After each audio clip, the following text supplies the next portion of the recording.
warahmatullahi wabarakatuh. Berjumpa kembali dengan Mas Cokro. Kisah kali ini Mas Cokro akan mengisahkan tentang seorang pendaki di Gunung Semeru yang pendakiannya ditemani oleh makhluk tak kasat mata sampai dia turun lagi ke bawah.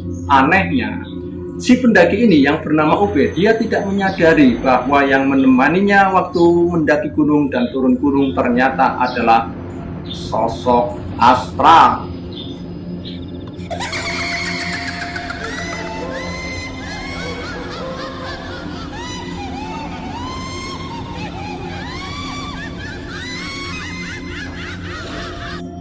Sebelum melanjutkan kisah ini, jangan lupa sahabat-sahabat sekalian untuk bahagia dan mudah-mudahan yang masih berpuasa tetap lancar puasanya hingga menjelang Hari Raya Idul Fitri dan semoga puasanya diterima oleh Allah Subhanahu wa Ta'ala. Bagaimana akhir kisah cerita ini? Ikutin terus kisahnya di Cokro Wisben.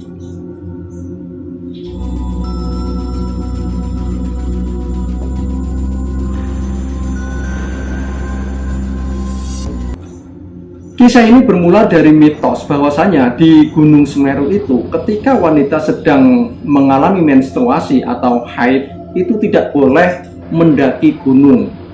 Tidak tahu kenapa sebabnya, cuman mitos yang beredar seperti itu. Nah, ini dialami oleh Ube, seorang pendaki yang tiba di pendakian Ranukumbolo. Sampai di pos Ranukumbolo ada seorang pendaki wanita bernama Bunga.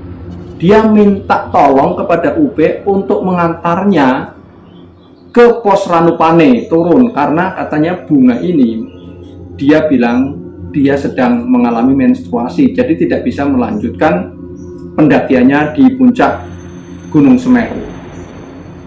Sudah menjadi kebiasaan seorang pendaki itu rasa solidaritasnya tinggi, jadi ketika salah satu kawannya ada yang mengalami kesulitan maka dia wajib mau tidak mau apapun resikonya dia harus menolong temannya. Karena apa? Mereka menyadari bahaya yang mengancam atau bahaya yang mengintai ketika mengadakan satu pendakian itu tidak main-main, sobat. Jadi ceritanya diantarlah si Bunga ini dari Ranukumbolo mau ke Ranupane. Setelah diantar, berjalan mereka menuju ke Ranupane. Dalam perjalanan tersebut, rupanya Ube ini mengalami teror-teror dari makhluk-makhluk astral yang membuat Ube ini merasa kesal dan capek luar biasa. Bagaimana tidak?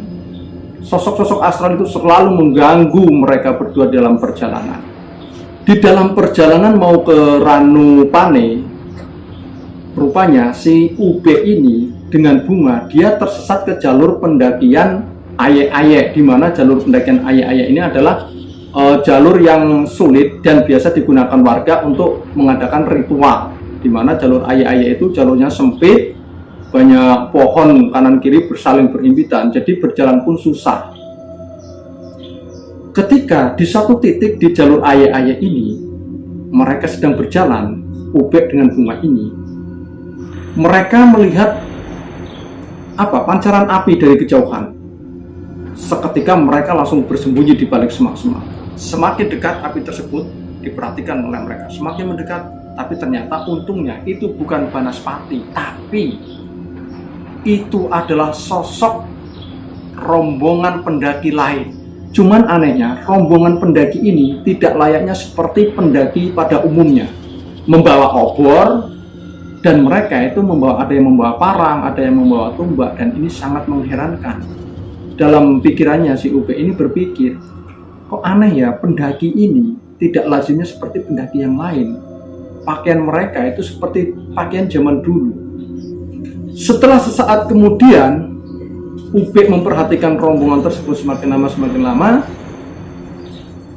dan Bunga ini merasa ketakutan melihat rombongan tersebut, sehingga Ube berusaha untuk menenangkan Bunga.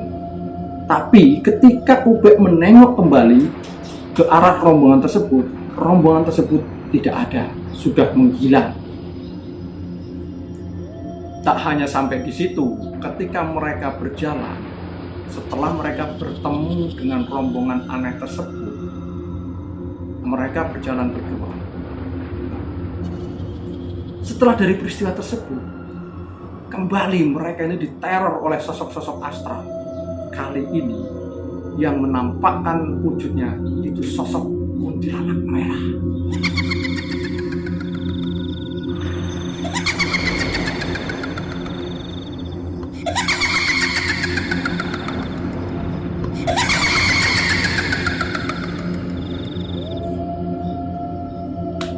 Mau bagaimanapun, Ube harus tetap melanjutkan perjalanannya mengantarkan bunga ke Ranupane. Dan mau tidak mau, walaupun bagaimanapun, dia harus menempuh jalan tersebut untuk sampai ke Ranupane. Bahkan, setelah sosok makhluk merah itu meneror mereka, tak hanya berhenti sampai di situ. Kali ini, sosok yang menampakkan dirinya itu, selain kuntilanak, ada pocong di balik pohon di ayat-ayat tersebut. Penampakan pocong. Rasa bercampur aduk antara takut, ngeri, capek, kesel. Akhirnya Ube memberanikan diri, mengumpulkan kekuatannya, mengumpulkan keberaniannya, karena mengingat mau menolong seorang perempuan yang mau turun ke Ranupane. Jadi karena rasa kesal tersebut, akhirnya Ube mengambil sebongkah batu, dilemparinya itu sosok-sosok astral itu. Ketika ketemu dilempar, pokoknya enggak ambil pusing. Ketika sosok masuk astral keluar, lempar lagi. Sampai temannya Ube ini, si Bunga ini, sampai bilang, "Bang, ini apaan lagi bang?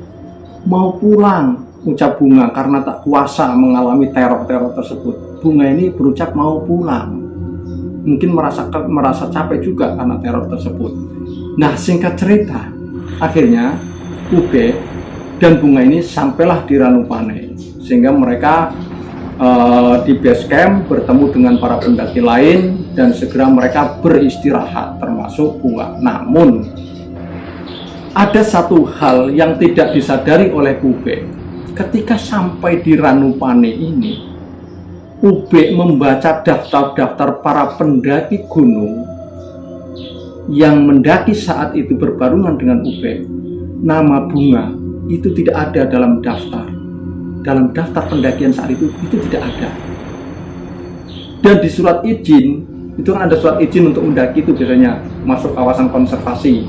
Itu ada izinnya. Di daftar izin pun nama Bunga tersebut tidak ada dan tidak terdaftar dalam izin tersebut. Itulah tadi sepenggal cerita tentang kisah seorang pendaki gunung bernama Ube yang kemungkinan besar mendaki gunung bersama dengan sosok makhluk astral juga.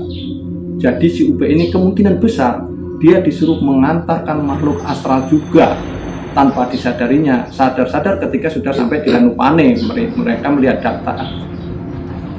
Ube melihat daftar, ternyata nama Bunga tidak ada di dalam daftar tersebut. Terima kasih sobat-sobat semua yang telah mengikuti cerita dari Mas Cokro ini. Mudah-mudahan sobat semua terhibur. Jangan lupa untuk bahagia. Akhirul kalam, wassalamualaikum warahmatullahi wabarakatuh.